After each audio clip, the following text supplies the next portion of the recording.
देखिए, शासक हो तो ऐसा हो, बादशाह हो तो ऐसा हो, राजा हो तो ऐसा हो। तुर्की के राष्ट्रपति तैयब अर्दगान ने अपनी आवाम को खिताब करते हुए कहा कि जो कुछ हुआ है ये अल्लाह की मशीयत थी और जो चला गया उसे हम वापस नहीं ला सकते, लेकिन जिसका घर गिरा है उसको हम उससे बेहतर घर बना कर देंगे।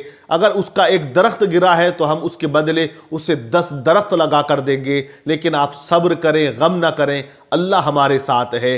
तो ये आश्वासन अपनी आवाम को उन्होंने दे दिया, बहुत बड़ा आश्वासन दिया है। तैयब अर्दगान एक वो शख्सियत है जो पूरी दुनिया में मारूफ और मशहूर है, जो एक बेहतरीन शासक कहलाते हैं, क्योंकि तुर्की और सीरिया के अंदर मरने वालों की संख्या बढ़ती जा रही है। अब तक ये आंकड़ा 15,000 को पार कर चुका है और अनुमान ये लगाया जा रहा है कि यह आंकड़ा 20,000 के भी पार जाएगा।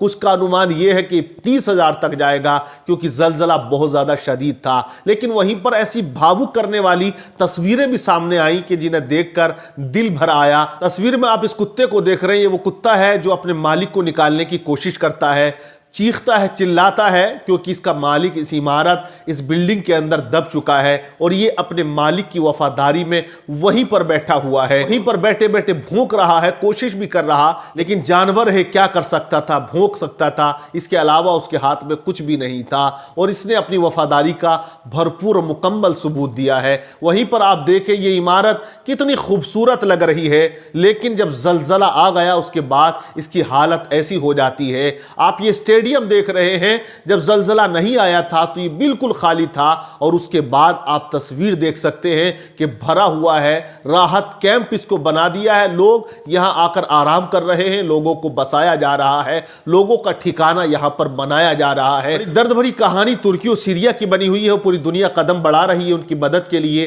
चाइना ने भी कदम बढ़ाया और अपने यहां से बहुत सा राहत का सामान भिजवा रहा है और एक टीम को भी चाइना ने भेजा है मदद के लिए। भारत से भी टीम गई हुई है, तमाम दुनिया वाले मदद कर रहे हैं। होना चाहिए, ये इंसानियत और मोहब्बत की बात होती है। इंसानियत से प्यार करने वाले ऐसा ही किया करते हैं और जो इंसानियत के भी दुश्मन हो वो मजाक बनाते हैं। हम कुछ ऐसे भी अणभक्त थे जो तुर्की की बर्बादी पर आंसू बहा रहे, तुर्की के अंदर जो जलजला आया उस पर हंस रहे, के अंदर इंसानियत बिल्कुल मर चुकी है, वो हैवान बन चुके हैं। ऐसे लोग भी आज दुनिया में पाए जाते हैं। लेकिन तुर्की वो मुल्क है, वो कंट्री है जहां 8 करोड़ से ज्यादा उसकी आबादी पाई जाती है। उसका एक हिस्सा यूरोप में पड़ता है और एक हिस्सा एशिया में कहलाता है। लेकिन ऐसा मुल्क है जो पावरफुल है और उसके बारे में कहा जा रहा था कि दुनिया के नक्शे पे आने वाले चंद सालों में वो अपना जलवा जरूर दिखाएगा, वो अपनी ताकत जरूर दिखाएगा। अभी चंद महीने पहले उसने एक ऐसा ड्रोन तैयार किया जो दुनिया ने देखा तो हैरान हो गए। एक लड़ाकू ड्रोन जो पावरफुल है, स्ट्रॉन्ग है,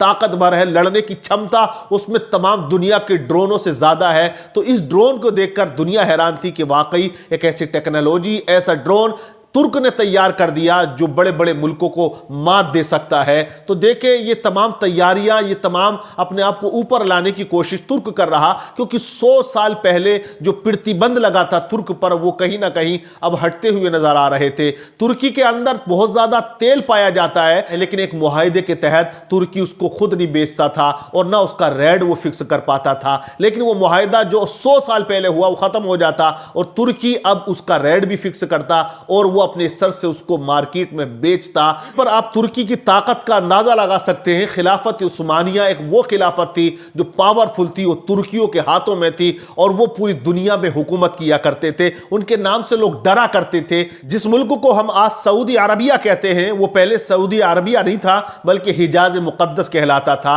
लेकिन आले सऊद की हुकूमत हुई, जब मुआहदा हुआ तो आले सऊद ने यह मुआहदा किया कि इमामत हमारे पास होगी और खिलाफत तुम्हारे पास होगी। वो भी 2 ग्रुप बने और उससे पहले जो हुकूमत थी वो तुर्कियों की थी। तुर्की ही हज के अरकान को अदा करवाते थे, तमाम जिम्मेदारियां उठाते थे। अब 2023 में वो मुआहदा भी खत्म हो रहा था, तुर्की वहां दोबारा से काबिज होता, मक्का और मदीने की हुकूमत जो है वो फिर वापस तुर्की को जाती और वहां जो तमाम देख रेख या हज और उम्रे की जिम्मेदारियां वो तुर्की उठाता। लेकिन जब तुर्कियों की हुकूमत थी तब भी तुर्कियों ने बहुत मोहब्बत भरे अंदाज में اس فرائض کو انجام دیا تھا۔ آپ دیکھیں مسجد نبوی کی جب تعمیر کی بات آئی تو ترکیوں نے کس انداز میں مسجد نبوی کو تعمیر کرایا تھا۔ دنیا میں آج تک ایسی کوئی عمارت اتنی محبت سے نہیں بنی جتنی محبت اور ادب کے ساتھ مسجد نبوی کو بنایا گیا تھا۔ ہم کہتے ہیں کہ تاج محل بنایا، ہم کہتے ہیں قطب مینار بنا، ہم کہتے ہیں لال قلعہ بنا۔ دنیا کے اندر 7 عجوبے ہیں، بہت خوبصورت ہیں، ان کی مثال دیتے ہیں، لیکن آپ جب مسجد نبوی کی تعمیر کا قصہ سنیں گے تو آپ کہیں گے واہ کیا محبت ہے۔ مسجد نبوی کی جب تعمیر کی بات آئی تو ترکیوں نے اپنی پوری ریاست میں یہ اعلان کر دیا کہ ہمیں اچھے کاریگر چاہیے جو اچھا فن رکھتے ہوں، اچھے ماہر ہوں عمارتیں بنانے میں۔ تو دنیا کے تمام ماہر فنکار مصری اکٹھے ہو جاتے ہیں جو تجربے کار تھے، عمر دراز بھی تھے۔ تو وقت کا سلطان انہیں ایک شہر میں بساتا ہے جسے ہم آج استنبول کہتے ہیں، وہاں ان کو بسا دیا جاتا ہے، اور جتنے تجربے کار تھے ان سے کہا گیا کہ جو فن تمہارے پاس ہے، جو ہنر تمہارے پاس ہے، یہ ہنر، یہ فن آپ اپنے بچے کو سکھائیں بہترین انداز میں۔ ان کو سکھانے کی ذمہ داری تمہاری ہوگی اور انہیں حافظ بنانے کی ذمہ داری ہماری ہوگی۔ سلسلہ چلتا رہا، 25 سال کا ایک لمبا عرصہ گزر جاتا ہے، 500 لوگوں کی ٹیم تیار ہوتی ہے، 500 مستری کاریگر تیار ہوتے ہیں، اور جتنے تیار ہوتے ہیں وہ تمام کے تمام حافظ قرآن ہوتے ہیں۔ اب ان کو ذمہ داری دی کہ آپ اس مسجد نبوی کی تعمیر کرو، لیکن وقت کے حاکم کا یہ حکم تھا کہ اگر پتھر کو توڑنے کی ضرورت پیش آئے تو آپ مدینہ المنورہ کے اندر پتھر نہ توڑیں گے۔ جو ساز و سامان تھا تعمیرات کا وہ شہر سے باہر روک دیا گیا اور وہیں پر اس کو رکھ دیا جاتا ہے جو مدینہ المنورہ سے کئی میل کی دوری پر تھا۔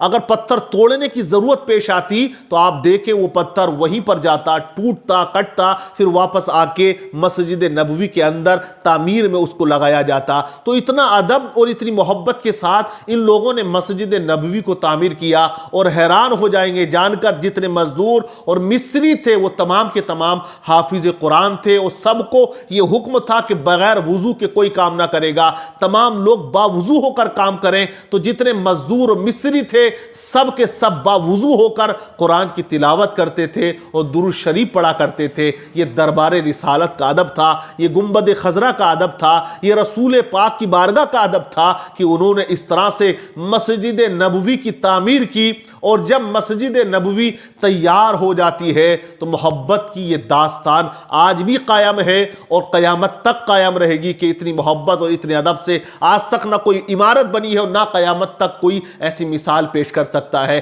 تو یہ ترکیوں کا معاملہ تھا۔ جب حکومت تھی تو مدینہ المنورہ میں سر عام سلام بھی ہوتا تھا، محفل میلاد کی مجلسیں بھی ہوتی تھی، جلسے بھی ہوتے تھے، عید میلاد النبی کا جشن بھی منایا جاتا تھا۔ لیکن 100 سال ہو گئے، آج پرتیبند لگا ہوا ہے، وہاں سلام آپ پڑھ نہیں سکتے ہیں، آپ کھل کر وہاں جو ہے میلاد نہیں پڑھ سکتے ہیں، لیکن یہ سب ہوتا تھا۔ اب انشاءاللہ وہی وقت لوٹ کر آئے گا، ہمیں امید ہے، اور پھر وہی جو عید میلاد النبی کا ماحول ہوتا تھا دوبارہ سے دیکھنے کو ملے گا۔ ترکیوں کی یہ تاریخ ہے کہ یہ بڑی جنگجو قوم رہی ہے۔ آپ نے دیکھا ارطغرل غازی یہ ترک کے تھے، یہ خلافت عثمانیہ کی بنیاد رکھنے والے تھے۔ عثمان ارطغرل غازی رحمۃ اللہ علیہ کے بیٹے تھے جن کے نام سے یہ خلافت جانی اور پہچانی جاتی ہے، لیکن سیاست انگریزوں کی کہ اگر ہم نے اس خلافت کا خاتمہ نہ کیا تو یہ وہ قوم ہے جو پوری دنیا پہ چھا جائے گی اور پوری دنیا پہ ان کا راج ہوگا۔ اس لیے انگریزوں کی سیاست ایسی رہی